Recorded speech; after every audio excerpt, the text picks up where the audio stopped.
we are explaining exercise 7.2 that is question number 15. इसके पहले मैंने आपको क्वेश्चन नंबर फर्स्ट एक्सप्लेन किया था। वो जो ट्राइंगल्स की प्रॉपर्टीज होती है वो भी मैंने आपको एक्सप्लेन की थी। तो ट्राइंगल्स की जो प्रॉपर्टी थी कि opposite angles are equal, then opposite sides are equal, and opposite sides are equal, then opposite angles are equal. इसी पे बेस्ड हम ये सब एक्सरसाइज करेंगे। Now let we start question number second. Question number second that is मैंने आपको सिर्फ diagram इसमें ड्रॉ किया है triangle ABC। Okay, triangle ABC, AD is the perpendicular bisector of BC। AD जो है वो परपेंडिकुलर बाइसेक्टर है BC का। परपेंडिकुलर बाइसेक्टर मींस क्या होता है? परपेंडिकुलर बाइसेक्टर जो होते हैं वो अपोजिट साइड्स को टू इक्वल पार्ट में क्या करते हैं? डिवाइड करते हैं। तो अगर हम AD को परपेंडिकुलर बाइसेक्टर बोलते हैं तो BD is equal to DC। BD and DC की वैल्यूज क्या हो जाएगी? इक्वल हो जाएगी। And then show that triangle ABC is an isosceles triangle in which AB equal to AC। आपको ABC को कैसा ट्राइंगल शो करना है? This is called isosceles triangle. अब इसको अगर आपको आइसोस्केलेस ट्राइंगल शो करना है तो आपको क्या करना पड़ेगा? अगर ये आइसोस्केलेस ट्राइंगल की ये जो दोनों साइड्स हैं AB और AC, इसको आपको क्या बताना है? इक्वल बताना है। ओके, तो हम सबसे पहले क्या करेंगे? जो ट्राइंगल्स है उनको कॉन्ग्रुएंट प्रूव करना है हमको। तो हम ले लेंगे ट्राइंगल ABD और ये वाला ट्राइंगल एंड, दोनों में किसका साइन लगाएंगे? बीच में हम एंड ट्राइंगल ACB। ये ट्राइंगल का सिंबल है और इन दोनों को कॉन्ग्रुएंट करना है, तो इसके मिडिल में हमको एंड राइट करना है। ओके, अब इसमें हम जो 3 कंडीशंस है वो प्रूव कर सकते हैं। इसमें सबसे पहले हम क्या राइट करेंगे? BD is equal to DC। BD and DC कैसे हैं? इक्वल है। क्यों इक्वल है BD and DC? Because AD is perpendicular bisector. AD is, या फिर आप इसको सिंबॉलिक फॉर्म में भी राइट कर सकते हैं। आप इसको AD is perpendicular bisector of BC ना लिखते हुए आप क्या राइट कर सकते हैं? AD perpendicular on BC। Okay, AD perpendicular on BC and ये क्या है? आपका बाइसेक्टर भी है।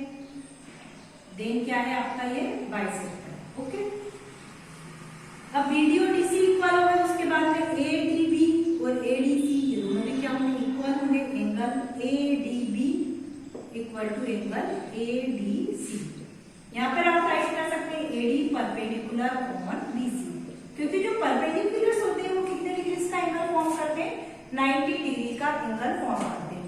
तो ये दोनों इक्वल हो गए कि each angle 90 degree, each angle 90 degree. यहाँ पर आप AD परपेंडिकुलर BC ना लिखते हुए आप यहाँ राइट कर दीजिए AD is perpendicular bisector. AD is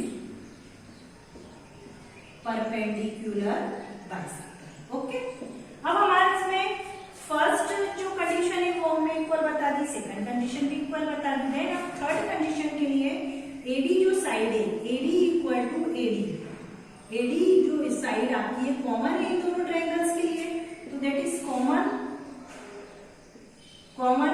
तो 1, 2 एंड 3 कंडीशंस हमारी प्रूव हो चुकी है। That is therefore triangle ABD congruent triangle ACB। Okay, कौन सी कॉन्ग्रुएंसी से? Side angle side. कौन सी कॉन्ग्रुएंसी से? Side angle side. ये ट्रायंगल्स तो कॉन्ग्रुएंट हो गया, बट हमने क्वेश्चंस क्या पूछा है कि जो ABC है वो आइसोस्केलेस ट्रायंगल है, AB एंड AC की जो वैल्यूज है वो भी कैसी है? इक्वल है। तो आपको प्रूव करने के लिए देयरफॉर आप डायरेक्टली लिख सकते हैं कि therefore AB is equal to AC, because corresponding part of congruent triangles, ये जो ये करस्पॉन्डिंग पार्ट्स हैं कॉन्ग्रुएंट ट्रायंगल्स के, they be write by CPCD। Okay, हमको जो प्रूव करना था हम डायरेक्टली लिख सकते हैं therefore triangle ABC is a isosceles triangle. आप क्या लिख सकते हैं? ABC is a isosceles triangle. Okay, जो हमको प्रूव करने के लिए पूछा था उन्होंने कि आइसोस्केलेस ट्रायंगल है, तो हम राइट कर देंगे बाद में। तो ABC इज आपका isosceles triangle. That is proved. बहुत ही सिंपल था कि जो आप इसको इजीली क्या कर सकते हैं? प्रूव मूव कर सकते हैं। बस स्टेप बाय स्टेप इसकी जो अगर प्रॉपर्टीज आपको आती है तो आप बहुत इजीली इसको फाइंड आउट कर सकते हैं। ओके, अब आता है आपका question number third. Question number third का भी मैं आपको यहाँ पर डायग्राम ड्रॉ करके दे देती हूँ। जो क्वेश्चन है वो हम बुक में से ही देखेंगे। बहुत ही सिंपल क्वेश्चन है, आपको कुछ नहीं करना है, बस इसकी जो डेफिनेशन है और प्रॉपर्टीज है वो उसके थ्रू हम उसको इजीली क्या कर सकते हैं, आंसर को फाइंड आउट कर सकते हैं। इसके जो आंसर है वो आंसर शीट पे नहीं है, क्योंकि हमको इसको क्या करना है, प्रूव करना है। जैसे आप आंसर शीट पे आंसर नहीं करेंगे कि इसका आंसर क्या होगा, बट हमको आंसर को प्रूव करना है, तो फिर उसके जो आंसर है वो आंसर शीट पे नहीं होते। और इस टाइप के क्वेश्चन सॉल्व करना बहुत इजीली होता है, क्योंकि हमको डायरेक्टली हमारा आंसर वहीं की वहीं फाइंड आउट हो जाता है। That is question number third.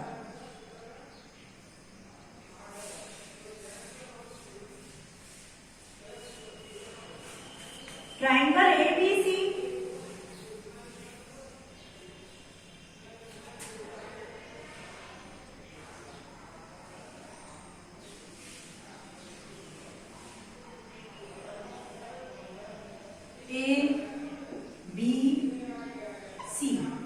ये ट्राइंगल एबीसी है। एफ एंड ई, ये इस टाइप से फिगर आपकी बुक में बना हुआ दे रखा है। ABC is an isosceles triangle in which altitudes BE and CF are drawn to equal side AC and AB respectively. आपका एबीसी एक आइसोस्केलेस ट्राइंगल है, that means AB and AC sides are equal, and ये B आपके altitudes है, CF भी आपके altitudes है, ये दोनों भी क्या है, इक्वल। बट एल्टीट्यूड्स मींस क्या होता है, एल्टीट्यूड्स क्या करते हैं, जो साइड्स होती है उस पे 90 डिग्री का एंगल मेजर करते हैं। बाइसेक्टर नहीं होते, बट एल्टीट्यूड्स कितने डिग्री का एंगल मेजर करते हैं, 90 डिग्री का। तो ये 90 डिग्री का एंगल मेजर क्या है, बट बीई एंड सीएफ भी आपको इक्वल गिवन है, मतलब बीई और सीएफ भी आपको क्या है, इक्वल गिवन है। Okay, show that this altitudes are equal. आपको ये बताना है कि बीएस और सीएफ जो एल्टीट्यूड्स है ये दोनों कैसे हैं, इक्वल है। ओके, बीएस और इक्वल नहीं है, बीई एंड सीएफ को आपको क्या बताना है, इक्वल बताना है। ये आपकी जो दोनों साइड्स है, ये दोनों साइड्स कैसी है, आपकी इक्वल है। अब इस टाइप के क्वेश्चंस को सॉल्व करने के लिए आप क्या करेंगे, आपके इसमें अगर हमें बीई और सीएफ को इक्वल बताना है, तो हमारे पास जो ट्राइंगल्स है वो इस टाइप से फॉर्म हो रहे हैं, ए बी ई ट्राइंगल, और एक लेंगे हम ए सी एन, इस टाइप से ट्राइंगल लेंगे। ओके, मैं यहाँ पर मार्क कर देती हूँ, ये वाला ट्राइंगल हम आपको लेने वाला है, आपको हाईलाइट हो जाएगा। एक ये ट्राइंगल लेंगे और हम एक ये वाला ट्राइंगल आपका मार्क किया जाएगा। ओके, अब इसका सॉल्यूशन करेंगे, स्टेप बाय स्टेप इसको सॉल्व करते हैं। ट्राइंगल ए बी ई, कौन सा ट्राइंगल फाइंड आउट लिया मैंने, टेक करा ए बी ई, बीच में दोनों के एंड साइन लगा देंगे। कब तक एंड लगता है, जब तक कि हम उसको कॉन्ग्रुएंट प्रूव ना कर देते हैं, जब तक हम उसमें किसका साइन लगाते हैं, एंड का। अब इसमें एक और ट्राइंगल क्या लेंगे हम, ए सी ए, ट्राइंगल कौन सा लिया हमने, ए सी ए, ये ट्राइंगल हमने लिया। ओके, अब इन दोनों ट्राइंगल्स को आपको कॉन्ग्रुएंट प्रूव करना है, तो इसमें कौन सी साइड कॉमन है, A B and A C equal है, ए बी एंड ए सी क्या है, आपकी इक्वल है। रीजन में आप लिख सकते हैं गिवन है, because ABC is a isosceles triangle, ABC is a isosceles triangle. Okay, ये रीजन भी आप लिख सकते, राइट कर सकते। देन सेकंड कंडीशन इज, जो आपका एंगल बन रहा है ये 90 डिग्री का है, तो आप इसको क्या राइट कर सकते हैं, जैसे सबसे पहले ए बी ई की बात करें तो ये 90 डिग्री है, तो बी ई एफ पे राइट हो रहा है, ई पे राइट हो रहा है, इस पे राइट करेंगे तो इसको बोलेंगे सी एफ ए। 90 डिग्री का एंगल बन रहा है, कितने डिग्री का बन रहा है, रीजन में आप क्या राइट कर सकते हैं, रीजन में आप राइट कर सकते हैं BE and CF are altitude.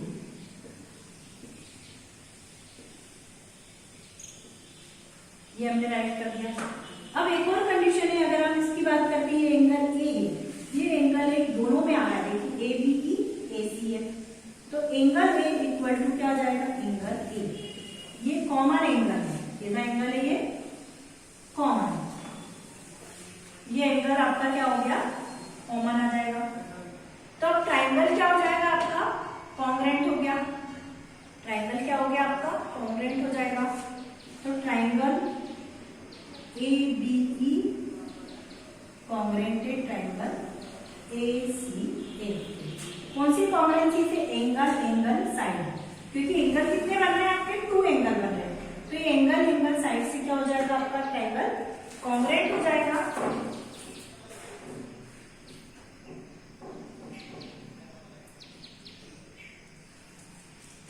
अब उसके बाद ट्राइंगल तो कॉन्ग्रेंट हो गया, बट अब देयरफॉर जो साइड है बीई और सीएफ, कॉन्ग्रेंट ट्राइंगल के पार्ट है, देखिए बीई एंड सीएफ दोनों में आ रहा है, तो देयरफॉर बीई इक्वल टू आप क्या राइट कर सकते हैं, CF by CPC, by CPCT, क्योंकि बीई और एंड सीएफ किसका पार्ट है, कॉन्ग्रेंट ट्राइंगल्स का ही पार्ट है। हेंसफोर्ड आपको उन्होंने ये पूछा था कि show that these altitudes are equal, तो देयरफॉर एल्टीट्यूड्स आर, आप क्या लिख सकते हैं, देयरफॉर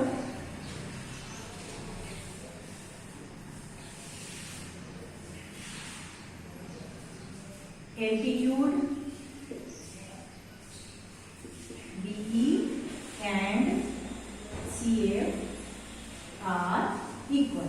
ओके, इस टाइप से हम इस क्वेश्चन को क्या कर सकते हैं, प्रूव कर सकते हैं।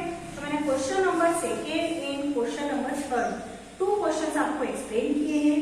आई होप कि सभी स्टूडेंट्स को समझ में आ गए होंगे। तो आप जल्दी से अपनी नोटबुक में नोट डाउन करें एंड उसको रिवाइज करके देखें, मन से करके देखें कि आप इसको कर पाए।